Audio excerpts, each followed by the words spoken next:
श्रोतेहो नमस्कार. 90.8 मेगाहर्ट्सवरती आपण ऐकत आहात महात्मा फुले कृषी विद्यापीठाची लोकवाहिनी रेडिओ फुले कृषी वाहिनी 90.8 FM.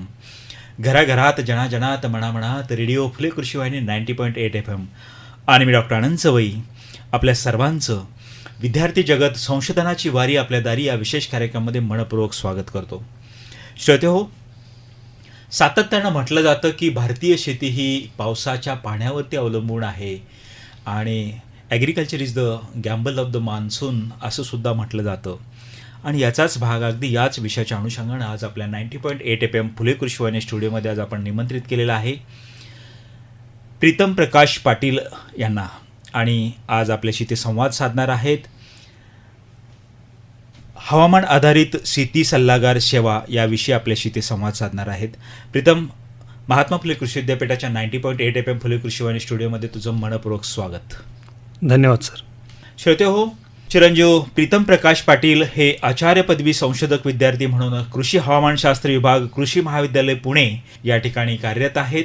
आणि आज आपल्याशी ते संवाद साधणार आहेत की नेमकंच कृषी हवामान सल्लागार सेवा म्हणजे काय, या सेवेची गरज आहे का, जर अचानक पाऊस येत असेल किंवा विजा चमकत असतील तर अशावेळी कोणत्या पद्धतीची काळजी आपण घेणं गरजेचे आहे. त्यासाठी आज सामाजिक माध्यमांचं समाज माध्यमांचं फार मोठं लोन पसरलं आहे. या माध्यमातून कोणते ॲप्स डेव्हलप झालेले आहेत, काही संकेतस्थळ आहेत का, आणि नेमकंच कृषी हवामान सल्लागार सेवांचे तंत्रज्ञान कशा पद्धतीनं आहे, कसं वापर करणं गरजेचं आहे, त्याची कोणती काळजी घ्यावी, या सर्व बाबींविषयी आज इत्थंभूत तुमच्याशी चर्चा करणार आहेत. आपल्याशी चर्चा करणार आहेत प्रीतम प्रकाश पाटील. प्रीतम, ऑनलाईनच्या माध्यमातून, यूट्यूब चॅनलच्या माध्यमातून, व्हॉट्सअप चॅनलच्या माध्यमातून जगभरातले ऐकणारे सर्व श्रोते तुला ऐकत आहेत. त्या सर्व श्रोत्यांच्या वतीनं आणि 90.8 FM फुले कृषी वाहिनी महात्मा फुले कृषी विद्यापीठाच्या वतीनं पुनश्च एकदा तुझं मनपूर्वक स्वागत. आणि अगदीच विषयाचा आज आपला विषय सुरू आहे हवामान आधारित शेती सल्लागार सेवा. तर या दृष्टिकोनात जर तुला विचारायचं असेल तर कृषी हवामान सल्लागार सेवा म्हणजे नेमकं काय काय सांगता येईल? कृषी हवामान सल्लागार सेवा म्हणजे थोडक्यात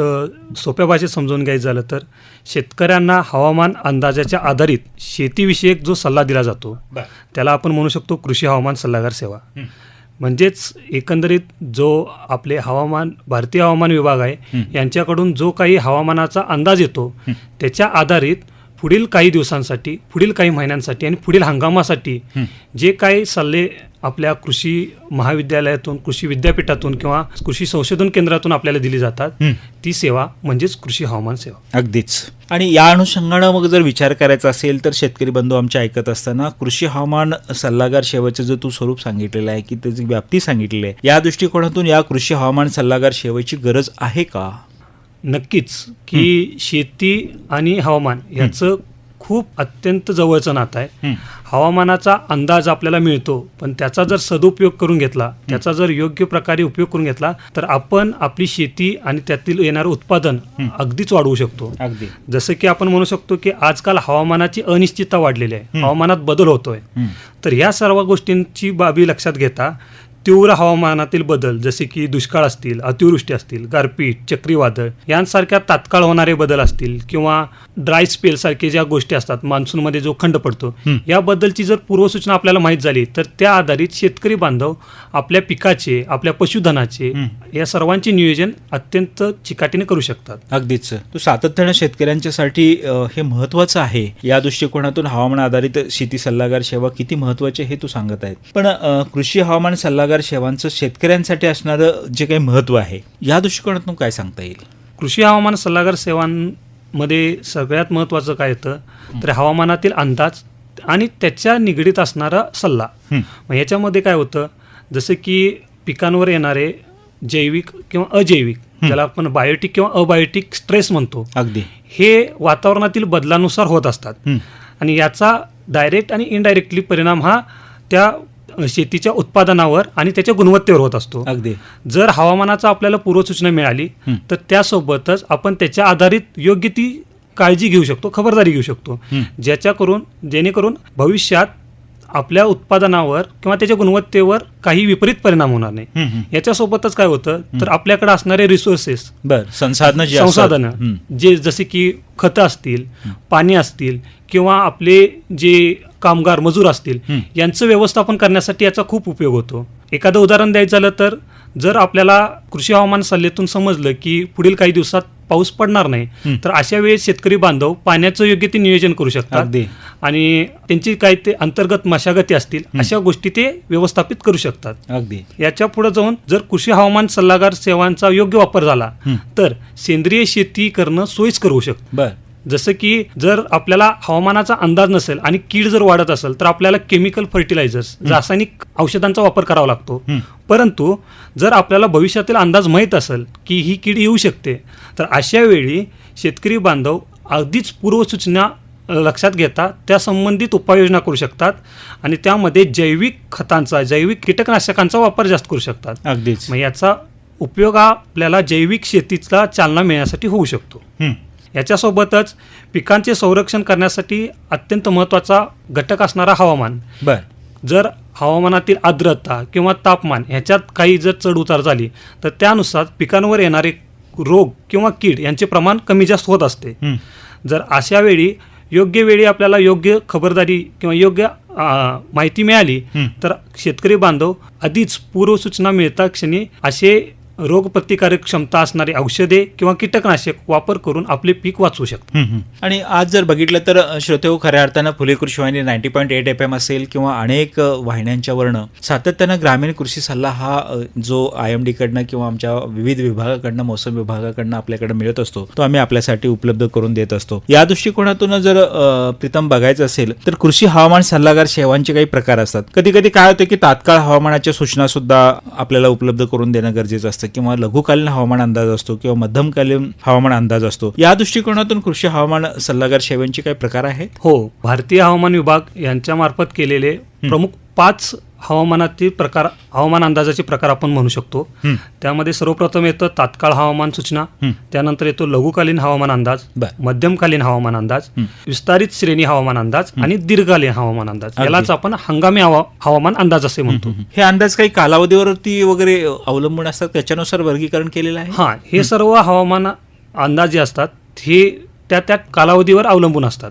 जर उदाहरण द्यायचं असेल तर प्रथम आपण बघू तात्काळ हवामान अंदाज.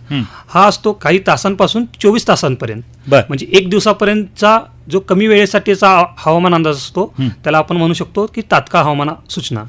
याची अचूकता बघितली तर 85% किंवा त्याच्यापेक्षा जास्त इतकी असते.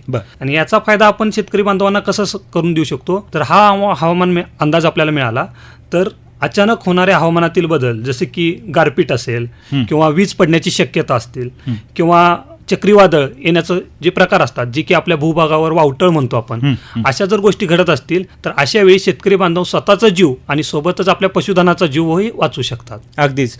मग हा काय प्रत्येक किती तासांनी दिला जातो शेतकऱ्यांना? तात्काळ हवामान सूचना ही प्रत्येक 3 तासांनी शेतकरी बांधवांना दिली जाते. अगदीच. आणि त्यानंतर मग जो आपण म्हणालात की लघुकालीन हवामान अंदाज नेमका काय असतो? लघुकालीन हवामान अंदाज हा साधारण 24 तास ते 72 तास, म्हणजे 1 दिवस ते 3 दिवस एवढ्या कालावधीसाठी असतो. याची अचूकता साधारणपणे 70 ते 80% आपण पकडू शकतो. आणि याची वारंवारता प्रत्येक दिवशी अशी असते. लघुकालीन हवामान अंदाजामध्ये प्रामुख्याने तापमान, आर्द्रता, वाऱ्याचा वेग, दिशा यासारख्या विविध हवामानातील घटकांचा समावेश केला जातो. याचा फायदा शेतकरी बांधव अशा पद्धतीने करून घेऊ शकतात की जर त्यांना पुढच्या 3 दिवसाचा हवामान अंदाज मिळाला तर त्यानुसार पिकांना कधी आणि किती वेळ पाणी द्यावे, तसेच खते देण्याची ही योग्य वेळ आहे का, किंवा जर कीटकनाशक फवारलं आणि पाऊस पडत असेल तर त्याचा उपयोग होणार नाही, मग अशा वेळी ही खबरदारी शेतकरी बांधव घेऊ शकतात. अच्छा, त्या दृष्टिकोनातून लघुकालीन हवामान अंदाज हा महत्त्वाचा ठरतो. हो. त्यानंतर आपण उल्लेख केला होता की मध्यमकालीन हवामान अंदाज हा नेमका काय असतो? मध्यमकालीन हवामान अंदाज हा 3 दिवस ते 10 दिवस एवढ्या कालावधीसाठी असतो. याची अचूकता 60 ते 70% असतो.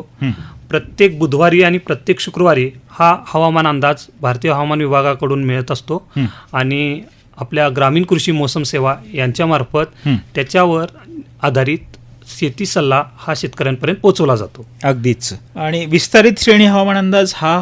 विस्तारित श्रेणी हवामान अंदाज हा प्रामुख्यानं कार्यालयीन कामकाजासाठी असतो. तो सर्वसामान्य जनमानसांसाठी नसतो. तर याचा कालावधी असतो साधारणपणे 10 ते 30 दिवस, जी की महिन्यातून 4 वेळा म्हणजे प्रत्येक बुधवारी हा अंदाज दिला जातो.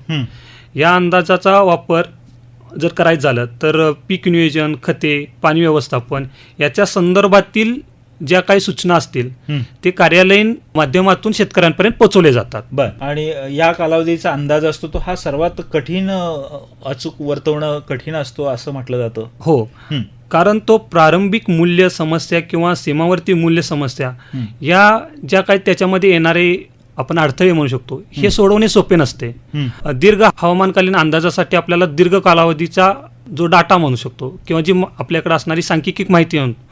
ती आपल्याकडे असणं आवश्यक असतं. हं. पण त्याच्या कंपॅरिझनमध्ये जर आपण बघितलं की हं. विस्तारित श्रेणी हवामान अंदाज, हं. तर तो कॅल्क्युलेट करणे आणि तो प्रसारित करणे थोडंसं कठीण जातं. हं, हं, हं. आणि आता तू उल्लेख करताना म्हटला की दीर्घकालीन हवामान अंदाज देखील असतो आणि विशेषतः भारतीय हवामान विभाग जो IMD विभाग आहे तर त्यांच्या माध्यमातून हा जून किंवा सप्टेंबरमध्ये पावसाचा दीर्घकालीन अंदाज सुद्धा जाहीर केला जातो. नेमकंच काय आहे हा दीर्घकालीन हवामान अंदाज? दीर्घकालीन हवामान अंदाज ज्याला आपण हंगामी हवामान अंदाज असंही म्हणू शकतो, हं. तो ऋतूनिहाय दिला जातो, हं. ज्याची साधारण अचूकता असते 60% बर. हा वर्षातून 3 वेळा हवामान अंदाज दिला जातो. हं. याच्यामध्ये पहिला हवामान अंदाज असतो तो एप्रिलच्या मध्यात दिला जातो, बर. ज्याच्यामध्ये येणाऱ्या पावसाचे मान्सूनचे अंदाज दिला जातो की जून ते सप्टेंबर महिन्यात किती पाऊस पडू शकतो. हं. त्याच्यानंतर दुसरा हवामान अंदाज दिला जातो तो जूनच्या अखेरीस, ज्यावेळी आतापर्यंत झालेला पाऊस आणि भविष्यात पुढच्या 2 महिन्यात येणारा पाऊस याच्याबद्दलची सांख्यिकी माहिती आणि सोबतच त्याच्यानुसारचा अंदाज दिला जातो. बर. आणि तिसरा हा दीर्घकालीन हवामान अंदाज हा साधारणपणे ऑक्टोबर महिन्या आणि डिसेंबरच्या शेवटच्या भागात दिला जातो.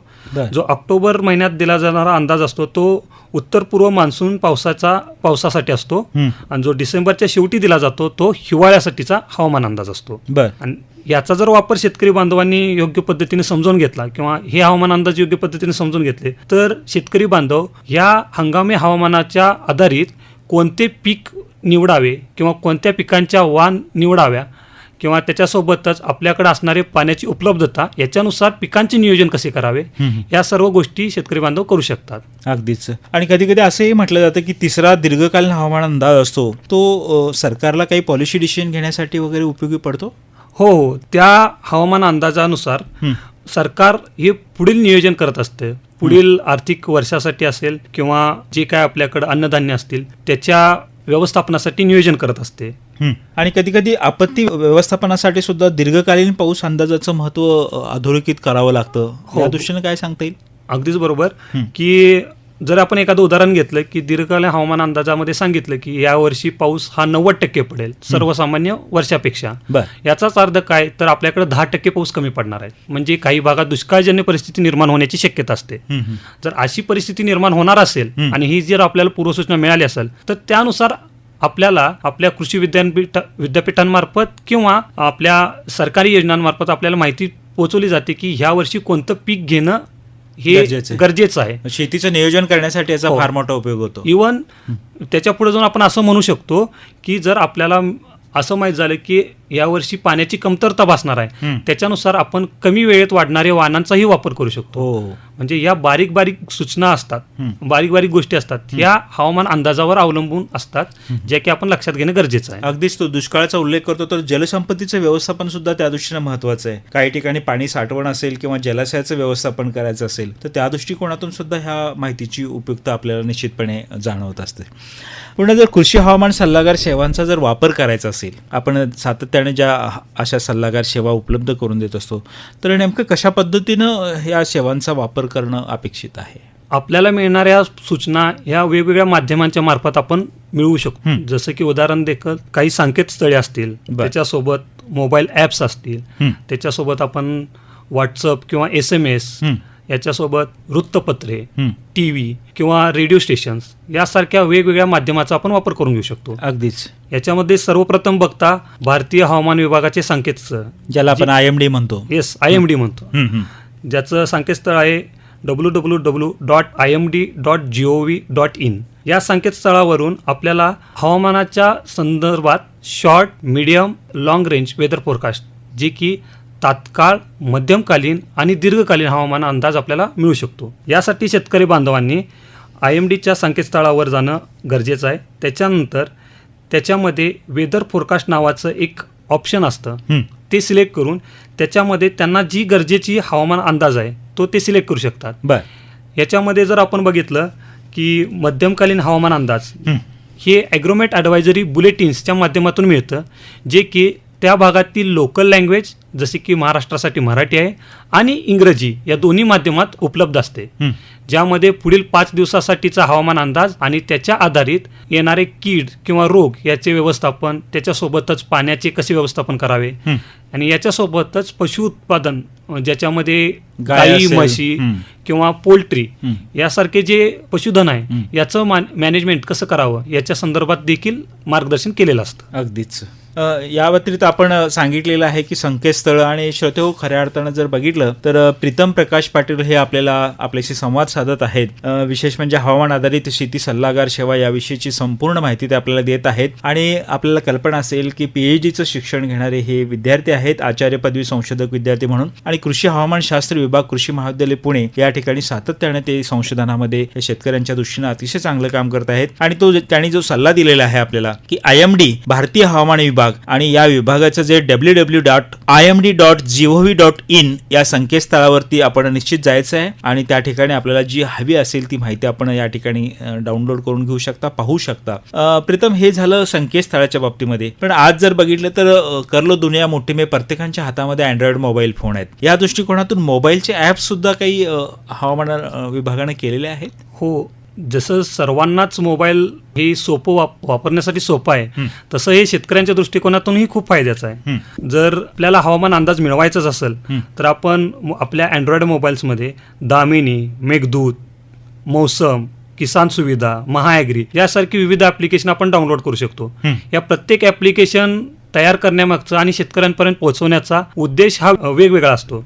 ह्याच्यामध्ये जर आपण पहिली गोष्ट बघितली दामिनीचं, तर दामिनी जसं नावातून समज येते की वीज याच्या संदर्भात आहे. अगदी हे ॲप्लिकेशन आपल्याला पुढील 7 मिनिटात, पुढील 14 मिनिटात आणि पुढील 21 मिनिटात आपण ज्या ठिकाणी उभे आहोत त्याच्या आसपास कुठं वीज पडण्याची शक्यता आहे का याच्या संदर्भात माहिती देण्यासाठी बनवलेली आहे. जर आपलं मोबाईलचं लोकेशन हे ॲक्टिव्ह असेल आणि आपण त्या ॲपच्या माध्यमातून जोडले गेलेलं असेल तर आपल्याला आपल्या मोबाईलच्या स्क्रीनवर दिसून येतं की आपल्या लोकेशनच्या भोवती अगदी पुढच्या काही मिनिटांमध्ये कुठे वीज पडणार आहे.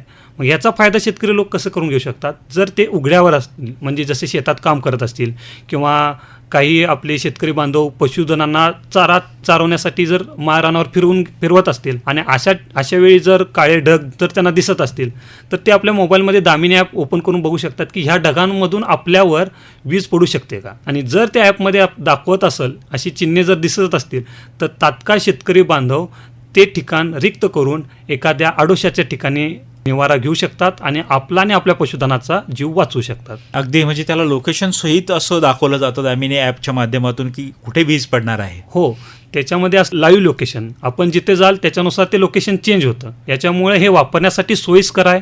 आणि ह्याच्यात सगळ्यात महत्त्वाचा भाग म्हणजे दामिनी ॲप हे इंग्लिश आणि इतर लोकल जे लँग्वेजेस आहेत जसं मराठी आहे, मल्याळम आहे, गुजराती आहे, अशा विविध भाषांमध्ये उपलब्ध आहे, जेणेकरून सर्वसामान्य माणसाला हे वापरणं एकदम सोपं होऊन. अगदीच. आणि प्रथम एक गोष्ट आहे की सर्वसामान्यांच्या मनामध्ये एक प्रश्न असतो की विजा चमकत असताना किंवा पाऊस होत असताना सातत्यानं घरातनं वगैरे सल्ला दिला जात असतो की मोबाईल नका वापरू किंवा इंटरनेट नका चालू करू, त्याचा आणि विजेचा संबंध असतो, असा एक समज असण्याची शक्यता आहे. काय सांगता येईल?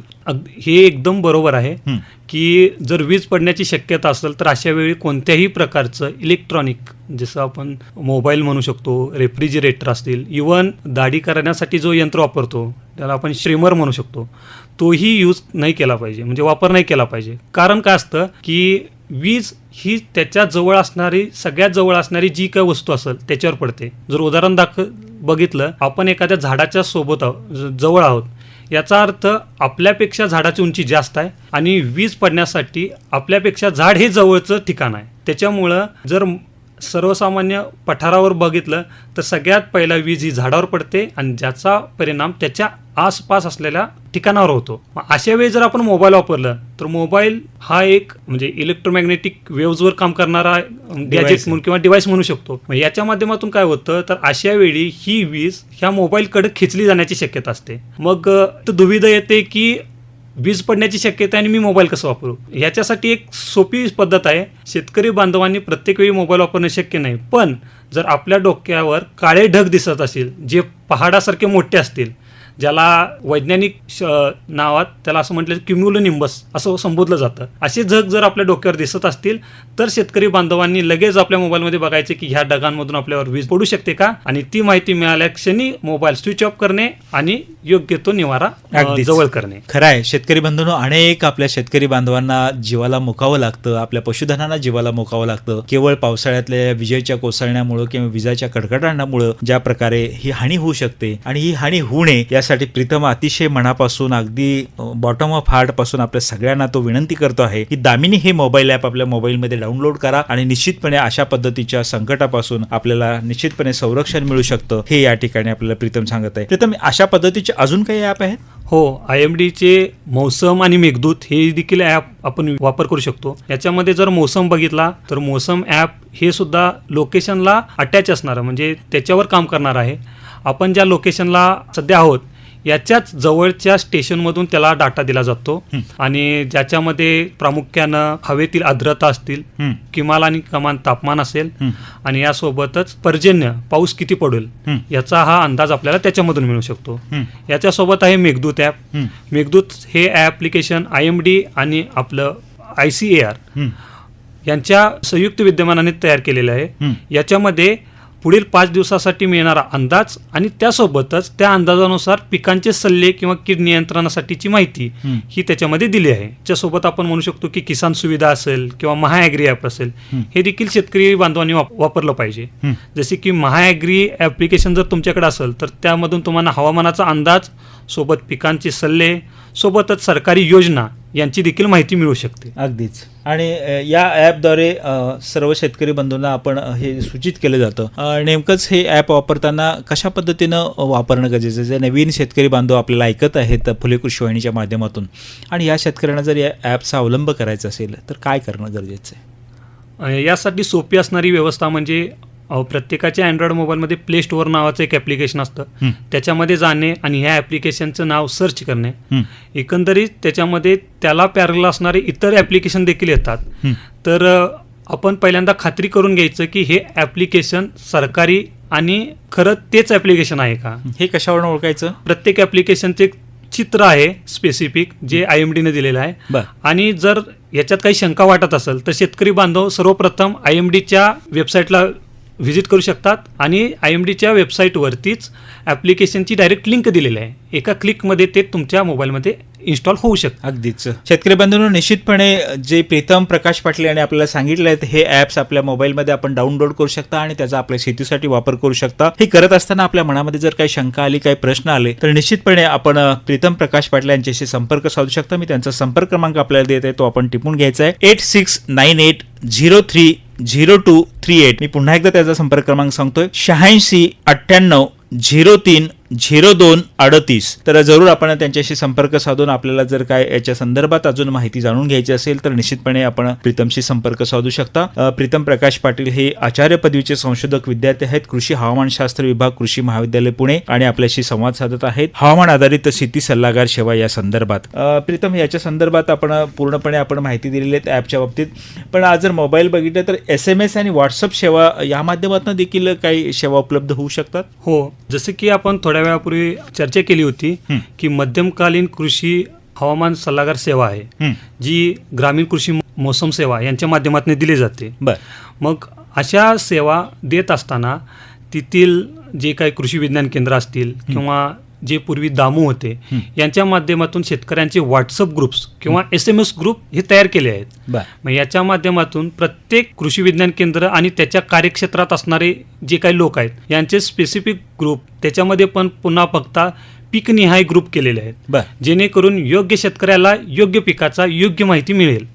मग यामार्फत काय केलं जातं तर प्रत्येक शुक्रवारी किंवा प्रत्येक मंगळवारी जो की हवामान अंदाज देणारी ॲग्रोमेट ॲडवायझरी बुलेटिन येते, ही शेतकऱ्यांपर्यंत पोहोचवली जाते. याच्यासोबतच जर IMDकडून कास्टिंग काही आलं, जी तात्काळ हवामान अंदाज आला, तर संदर्भातील ही माहिती प्रत्येक शेतकऱ्यांपर्यंत व्हॉट्सअप आणि SMS च्या माध्यमातून पोहोचवली जाते. याच्यासोबतच SMS-मध्ये जर त्या प्रादेशिक भागात कोणतेही एखादं रिसर्च स्टेशन असेल तर त्यांच्या सल्ल्यानुसार तेथील पिकांवर कोणती काळजी घ्यावी, कोणते औषध फवारावे, कसे खत नियोजन करावे किंवा पाणी व्यवस्थापन कसे करावे याच्या संदर्भातही SMS त्यांच्यापर्यंत पोहोचवले जातात. एखाद्या शेतकऱ्याला या सेवेमध्ये जर सहभागी व्हायचं असेल, व्हॉट्सअप सेवा किंवा SMS-च्या माध्यमात जर सहभागी व्हायचं असेल तर त्यांनी काय केलं पाहिजे? तर अशा शेतकऱ्यांनी प्रत्येक विभागात असलेले ग्रामीण कृषी मोसम सेवा यांच्या सेंटरला भेट देऊन किंवा जर तुमच्या भागात कोणी एक शेतकरी अशा ग्रुपला जर जॉईन झालेला असेल तर याच्या माध्यमातून आपण एक रिक्वेस्ट टाकू शकतो की हा नंबर तुम्ही ॲड करावा आणि तात्काळ हा आपला नंबर ॲड केला जातो आणि त्याच्या माध्यमातून सेवा दिली जाते. अगदीच. आणि याबरोबरच आज जर बघितलं तर अनेक प्रसिद्धी माध्यम सुद्धा आहेत. रेडिओ असेल, टेलिव्हिजन असेल, आमचे फुले कृषी वाहिनी माध्यम आहे, या माध्यमातून देखील आपण दिलं जातो. अशा विविध माध्यमातून सुद्धा आपण अशा सेवा उपलब्ध करून दिलेल्या आहेत. हो, पूर्वीपासून आपल्याकडे असणारं DD सह्याद्री चॅनल असेल किंवा आजकाल असणारे प्रत्येक न्यूज चॅनल असेल, याच्यामध्ये सकाळच्या प्रहरातील एक जो सेशन असतो तो खास करून शेतकऱ्यांसाठी राखीव केला असतो. अगदीच. याच्यामध्ये हवामान आणि हवामान आधारित सल्ला हे शेतकऱ्यांपर्यंत पोहोचवले जाते. याच्यामध्ये जर उदाहरण घ्यायचं झालं रेडिओ कार्यक्रमाचा तर कृषीवाणी असेल, किसान वाणी असेल, जे की आकाशवाणी रेडिओ स्टेशनकडून दिला जातो. याच्यासोबतच आपले फुले कृषी वाहिनी असेल, यांच्यामार्फत जी शेतकऱ्यांना वेगवेगळ्या विषयांवर वेगवेगळी माहिती पोहोचली जाते. अशा माध्यमाचा वापर करणं शेतकऱ्यांनी खूप गरजेचं आहे. त्याच्यासोबतच जर TV बघितलं तर TVमध्ये DD किसान असेल, ज्याच्यावर कृषी दर्शन किंवा सह्याद्री कृषी दर्शन यासारख्या माध्यमातून शेतकऱ्यांना माहिती दिली जाते. अगदीच. आणि कृषी विद्यापीठ आणि संशोधन संस्थांचाही आपण उल्लेख केलात, तर या संदर्भात काय सांगता येईल? आपल्याकडे आपल्या महाराष्ट्रासाठी खास करून आपण भाग्यशाली समजू शकतो स्वतःला की प्रत्येक प्रादेशिक हवामान विभागानुसार आपल्याकडे कृषी विद्यापीठे उपलब्ध आहेत आणि ह्या कृषी विद्यापीठांच्या अंतर्गत असणारे संशोधन केंद्र हे तेवढ्याच तोलामोलाचे आहेत आणि तेवढ्याच तीव्रतेनं ते आपले काम करत आहेत. तर आपल्या कृषी विद्यापीठातील जे काही संशोधक आहेत, जसे की आपण त्यांना सायंटिस्ट म्हणतो, हे प्रत्येक शेतकऱ्यांच्या बांधावर जाऊन तिथले पीक पाहणी करून त्याच्या संदर्भात शेतकऱ्यांना माहिती देण्याचा पुरेपूर प्रयत्न करतात. यासाठी आपल्याकडे एक फिरतं वाहन पण असतं, जे की खास करून शेतकऱ्यांच्या फील्डला व्हिजिट देणे आणि सल्लामसलती करणे याच्यासाठी आपण आपली विद्यापीठं बनवली जातात. याच्यामध्ये जर आपण आपल्याच विद्यापीठाचा उल्लेख केला तर आपल्या विद्यापीठामध्ये एकंदरीत 10 जिल्हे येतात. ह्या प्रत्येक जिल्ह्यामध्ये पोचता येईल आणि तिथला हवामान अंदाज अचूकतेनं शेतकऱ्यांपर्यंत पोहोचवता येईल याच्यासाठी प्रत्येक जे कृषी महाविद्यालय आहे ते प्रत्येक कृषी महाविद्यालयात आपलं एक हवामान आधारित ऑब्झर्वेटरी आहे, त्याला आपण ॲग्रोमेट्रोलॉजिकल ऑब्झर्वेटरी म्हणतो. आणि ह्या ऑब्झर्वेटरीच्या माध्यमातून तो डाटा कलेक्ट केला जातो आणि त्याचा उपयोग करून हा शेतकऱ्यांना अंदाज दिला जातो. अगदीच. श्रोते हो, महात्मा फुले कृषी विद्यापीठ राहुरी या ठिकाणी देखील कृषी विद्या विभाग महात्मा फुले कृषी विद्यापीठ राहुरी यांच्या माध्यमातून डॉक्टर रवी आंधळे ग्रामीण कृषी मोसम सेवा या माध्यमातून आपण ॲग्रोमेट ॲडवायझरी आपण शेतकऱ्यांच्यासाठी फुले अपडेट्स या विशेष कार्यक्रमाच्या माध्यमातून फुले कृषी वाहिनीच्या माध्यमातून आपण सर्व शेतकरी बांधवांच्या पर्यंत थेट पोहोचवत असतो. याचा देखील आपल्याला निश्चितपणे फायदा होत असतो. याचबरोबर प्रत्येक ठिकाणी असणारे तालुका कृषी अधिकारी असतील, कृषी सहाय्यक असेल, यांच्या माध्यमातून सुद्धा पोहोचवला जातो. हो, काही गोष्टी हे डायरेक्टली कर्मपर्यंत पोहोचवता येत नाहीत. मग जर एखाद्या वेळी आपल्याला उदाहरण देखील बघता तर आपल्याला दीर्घकालीन हवामान अंदाज मिळाला की पुढील काही महिन्यात पावसाचं प्रमाण हे वाढणार आहे. जर असा काही अंदाज आला तर त्यावेळी आपत्तीजनक काही व्यवस्थापन होऊ शकते. हे आपल्याला तिथले असणारे कृषी सहाय्यक असतील किंवा तालुका कृषी अधिकारी असतील किंवा जिल्ह्याच्या ठिकाणी असणारे कृषी अधिकारी असतील, याच्या माध्यमातून योजनांच्या मार्फत शेतकऱ्यांपर्यंत ह्या गोष्टी पोहोचवल्या जातात. जर समजा भविष्यात पाण्याचा तुटवडा पडणार असतील तर बीड किंवा मराठवाडा या भागात जो दुष्काळी परिस्थिती असतील यावेळी चारा बँक, ज्याला आपण चारा छावणी म्हणतो, अशा वेगवेगळ्या योजना उपलब्ध केल्या जातात. ही सर्व गोष्टी हवामानावर आधारितच असतात. मग यामध्ये सर्व संशोधन सेवा देणारी केंद्रे, कृषी विज्ञान केंद्रे, कृषी विद्यालये, कृषी विद्यापीठे या सर्वांचाच समावेश होतो आणि या सर्वांच्या एकमेकाच्या हातात हात घालून जर चालण्याची पद्धत आहे याच्यामुळेच आपण आपत्तीपासून वाचू शकतो. अगदीच. शेतकऱ्यांशी डायरेक्ट थेट संवाद असेल किंवा स्थानिक पातळीवरती त्वरित सल्ला आणि मदत देण्याचं काम देखील या माध्यमातून मोठ्या प्रमाणात ते होत असतं. याच्यामध्ये एक आणखीन सांगण्यासारखं आपल्याला अभिमानास्पद एक गोष्ट आहे की जो आपण कृषी हवामान विभाग म्हणतो त्याची सुरुवात ही आपल्याच पुणे कृषी विद्यालयातून झालेली आहे. राहुरी हे पहिलं विद्यापीठ आहे जिथं कृषी हवामान विभाग हे स्वतंत्रपणे स्थापन झालेलं होतं 1987ला बर डॉक्टर MC वासने सर यांच्या मार्गदर्शनाखाली, जे की आजही कार्यरत आहे आणि तेवढंच नावलौकिक करत आहे. अगदीच खऱ्या अर्थानं ही आपल्या महात्मा फुले कृषी विद्यापीठाची अभिमानास्पद अशी बाब आहे की कृषी महाविद्यालय पुणे या ठिकाणी आपला कृषी हवामानशास्त्र स्वतंत्र विभाग काम करत आहे. नेमकंच प्रदीप, आपल्या कृषी हवामान सल्लागार सेवांचं हे तंत्रज्ञान आहे, तर या तंत्रज्ञानाचा वापर केला जातो, त्यामध्ये प्रमुख तंत्रज्ञान कोणकोणत्या पद्धतीचं आहे? कृषी हवामान सल्लागार सेवा ही वेगवेगळ्या तंत्रज्ञानांवर अवलंबून असते. याच्यामध्ये सुरुवातीला बघितलं तर मॅन्युअल रिडिंग म्हणजे एक माणूस तेथील ऑब्झर्वेशन्स रेकॉर्ड करतो आणि तो पुढे फॉरवर्ड करतो. त्याच्यापासून आपल्याकडे असणारे ऑटोमॅटिक वेदर स्टेशन्स, त्याला स्वयंचलित हवामान केंद्रे म्हणतो. याच्यासोबतच उपग्रह इमेजरीज, जे सॅटेलाइट इमेजरीज म्हणतो तो असतील, किंवा आधुनिक यंत्रणे ज्याच्यामध्ये ड्रॉपलर रडार असतील, याचाही समावेश केला गेलेला आहे. आत्ताच मागील काही दिवसांपूर्वी आपल्या माननीय पंतप्रधानांच्या हस्ते उद्घाटन केलेला मिशन मौसम सेवा, याच्यामध्येही ड्रॉपलर रडार यंत्रणे यांचा विकास करण्यासाठीची योजना त्याच्यामध्ये दिलेली आहे. या सर्व तंत्रज्ञानाचा उपयोग आपल्याला अचूक हवामान अंदाज घेण्यासाठी होऊ शकतो, ज्याच्या माध्यमातून आपल्याला योग्य वेळी योग्य सल्ले मिळाल्यानंतर आपले पीक आणि पशुधन याचं गुणवत्ता टिकवण्यासाठी आणि उत्पादन वाढवण्यासाठी आपण उपयोग करून घेऊ शकतो. अगदीच डॉपलरमुळे वादळाची देखील माहिती होते. हो, डॉपलर रडार हा खास करून अशा वेळी आपल्याला उपयोगात येतो, म्हणजे जर आपण कंपॅरिझन केलं उपग्रहाची इमेजरी, ज्याच्यामध्ये सगळ्यात महत्त्वाचा अडथळा असतो तो क्लाउड कव्हर, जो की डॉपलर रडारामध्ये आपण इझिली तो रिकव्हर करू शकतो. त्यामुळे जर आपल्याकडे जेवढे डॉपलर रडार जास्त असतील तेवढा आपल्याला हवामान अंदाज अचूक येऊ शकतो. याच्यामध्ये जर कोणती समुद्रात तयार होणारी वादळे असतील किंवा जमिनीवर होणारे अचानक बदल असतील, याच्या संदर्भात आपल्याला भरपूर माहिती मिळते. अगदीच. आणि उपग्रह इमेजनरीचा त्याच्या माध्यमातून आपल्याला काय फायदा होतो? उपग्रह इमेजरी जर बघितली तर याच्या माध्यमातून आपल्याला रिअल टाइम ज्या काही डाटा असेल, जसं की मागील काही दिवसात काय चेंजेस झालेले आहेत, किंवा या उपग्रह इमेज यांच्यावर आधारित असणारे काही इंडायसेस असतात, ज्याच्यामध्ये खास करून वापरलं जाणारं NDVI असेल, NDWI असेल, म्हणजेच काय तर व्हेजिटेशन इंडेक्स किंवा वॉटर इंडेक्स, याच्या माध्यमातून पिकांमध्ये असणारं पाण्याचं प्रमाण, पिकांची असणारी अवस्था, त्याचं असणारं आरोग्य, हे याच्या माध्यमातून समजू शकतं. यासोबतच या माध्यमाचा वापर करून हवामान अंदाजही दिला जातो. अगदीच. श्रोतेहो, खऱ्या अर्थानं फुले कृषीवाणी 90.8 FM च्या माध्यमातून गेल्या बऱ्याच वेळापासून आपण कुमार प्रीतम प्रकाश पाटील हे आचार्य पदवी संशोधक विद्यार्थी आहेत, कृषी हवामानशास्त्र विभाग, कृषी महाविद्यालय पुणे, आणि आपल्याशी सर्व इत्थंभूत अशा सर्व बाबीवरती हवामान आधारित शेती सल्लागार सेवा या संदर्भात सातत्यानं आपल्याला मार्गदर्शन करत आहेत. एक आचार्य पदवीचा विद्यार्थी प्रीतम, तू MSc सुद्धा तुझं ॲग्रिकल्चर मेट्रोलॉजीमध्ये झालं, कृषी हवामान विभागामध्ये झालं, PhD सुद्धा तू करतोय, अनेक ठिकाणी तुला भेटी देण्याचा योग सुद्धा या माध्यमातून आला. अगदी विषयाच्या शेवटाकडे जात असताना या हवामान आपला आधारित शेती सल्लागार सेवा याच्यामुळे शेतकरी बांधवांच्या जीवनामध्ये किंवा असं एखादा सुखद अनुभव किंवा एखादी आठवण तुला सांगता येईल की त्या शेतकरी बांधवांना खूप फायदा झालेला आहे की या सेवांच्यामुळं द्राक्षाचं पीक असेल किंवा डाळिंबाचं पीक असेल, अनेक आपले बागायतदार शेतकरी आहेत, या माध्यमातून काय सांगता येईल? बरोबर सर, तुम्ही जसं म्हटलात की द्राक्षाचं पीक हे अत्यंत सेन्सिटिव्ह संवेदनशील पीक आहे. जर अचानक ढगाळ वातावरण झालं आणि आर्द्रता वाढली तर दावण्या येण्याचं प्रमाण जास्त असतं. पण हे ढगाळ वातावरण होणार आहे ह्याचा जर पूर्वसूचना आपल्याला मिळाली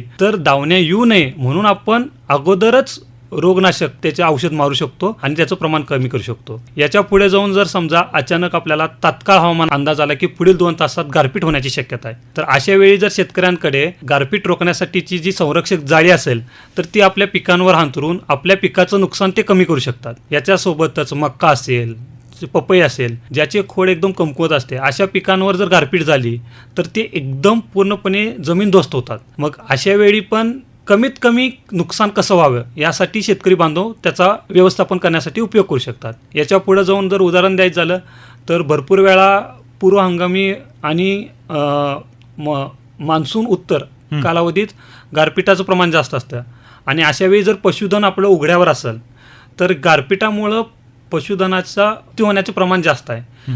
जर अशा वेळी असा हवामान अंदाज मिळाला तर शेतकरी बांधव आपलाही आणि आपल्या पशुधनाचाही योग्य वेळी जीव वाचवू शकतात.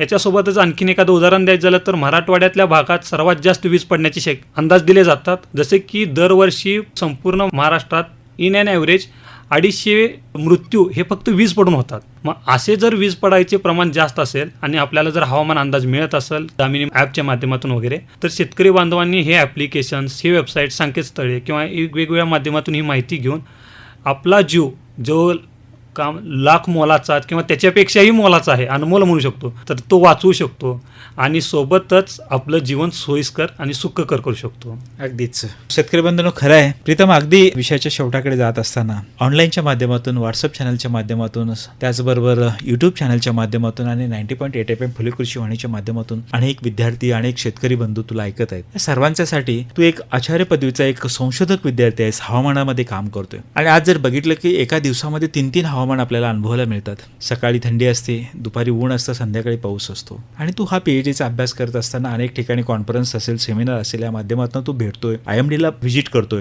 या माध्यमातून तुला ऐकणाऱ्या सर्व श्रोत्यांसाठी तुझा काय सल्ला असेल? मी हा सल्ला माझे वडील जे स्वतः शेतकरी असतील त्यांच्यापासून जे प्रत्येक शेतकरी असेल जो महाराष्ट्राच्या, भारताच्या आणि जगाच्या कानाकोपऱ्यात आपल्यासाठी अन्न निर्माण करण्यासाठी धडपडत आहे, त्या प्रत्येक शेतकऱ्यांसाठी सांगू इच्छितो की तुम्ही आहात तर संपूर्ण जग चालणार आहे. आणि जर तुम्ही आम्हाला हवे आहात तर तुम्ही तुमचा जीव वाचवणं खूप गरजेचं आहे. मग हे ॲप्लिकेशन असतील, हे वेगवेगळे संकेतस्थळं असतील, व्हॉट्सअप किंवा रेडिओ, TV यासारखे माध्यमं असतील, प्रत्येक माध्यमातून आपल्याला योग्य व्यक्तींनी दिलेली, योग्य माध्यमातून आलेली आणि योग्य माहिती आपण घेणं खूप गरजेचं आहे. भरपूर वेळा चुकीची माहिती ही शेतकऱ्यांपर्यंत पोहोचवली जाऊ शकते. मग अशा वेळी आपण कोणत्याही व्हॉट्सअप ग्रुपला जॉईन होण्या अगोदर ती ऑथेंटिक आहे का याची खात्री करून घेणे गरजेचं आहे. आपण एखाद्या ॲप्लिकेशनमधून एखादी सेवा घेत असाल तर ते ॲप्लिकेशन ऑथेंटिक आहे का याची पण खबरदारी घेणं गरजेचं आहे, जेणेकरून आपली होणारी चुकभूल हे आपण टाळू शकतो. अगदीच श्रोते हो, खऱ्या अर्थानं हवामान आधारित शेती सल्लागार सेवा याविषयी फुले कृषी विद्यापीठाच्या 90.8 FM फुले कृषी वाहिनीच्या माध्यमातून कुमार प्रीतम प्रकाश पाटील, आचार्य पदवी संशोधक विद्यार्थी, कृषी हवामानशास्त्र विभाग, कृषी महाविद्यालय पुणे यांनी ही दिलेली माहिती आपण श्रवण केली, आपण ऐकत आहोत. प्रीतम, बऱ्याच वेळापासून तू आमच्या सर्व श्रोत्यांसाठी अतिशय चांगल्या पद्धतीचं ॲग्रिकल्चर मेट्रोलॉजीच्या संदर्भातलं हवामान आधारित शेती सल्लागार सेवा याविषयीची इत्थंभूत माहिती आमच्या सर्व श्रोत्यांना दिलीत.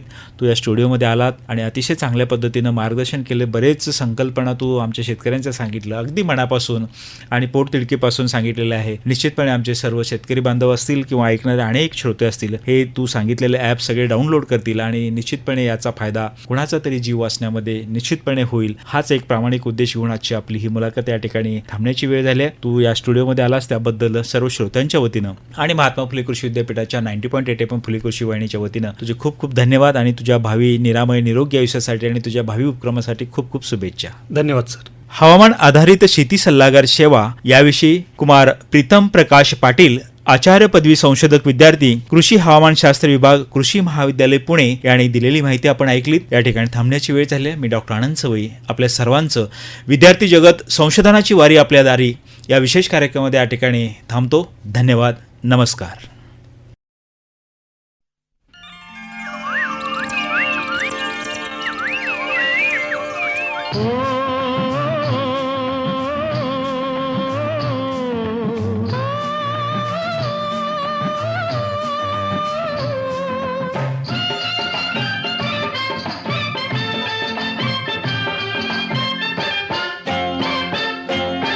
धरणी आईची माया कशी जाईल वाया, धरणी आईची माया कशी जाईल वाया, लई दिवसान लई नवसान लागला या बाळगाया. धरणी आईची माया कशी जाईल वाया, धरणी आईची माया कशी जाईल वाया.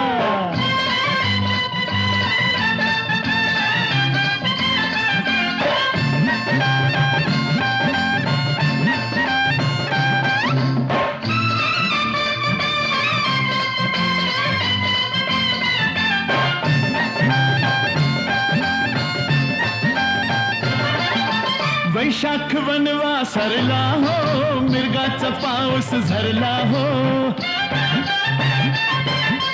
वैशाख वनवा सरला हो, मिरगाचा पाऊस झरला हो. देवाची कृपा झाली ही सुखात काया न्हाली. देवाची कृपा झाली ही सुखात काया न्हाली. ओ लई दिवसानं हलई नवसन लागलंय आम्हाला गाया. धरणी आईची माया कशी जाईल वाया. धरणी आईची माया कशी जाईल वाया.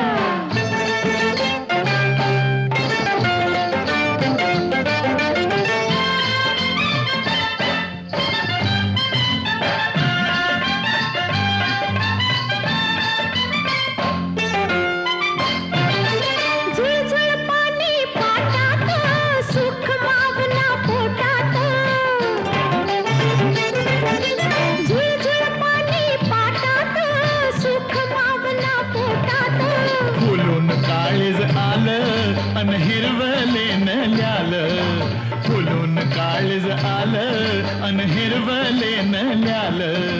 लई दिवसानं लई नवसन लागलंय आम्हाला गाया. धरणी आईची माया कशी जाईल वाया. धरणी आईची माया कशी जाईल वाया.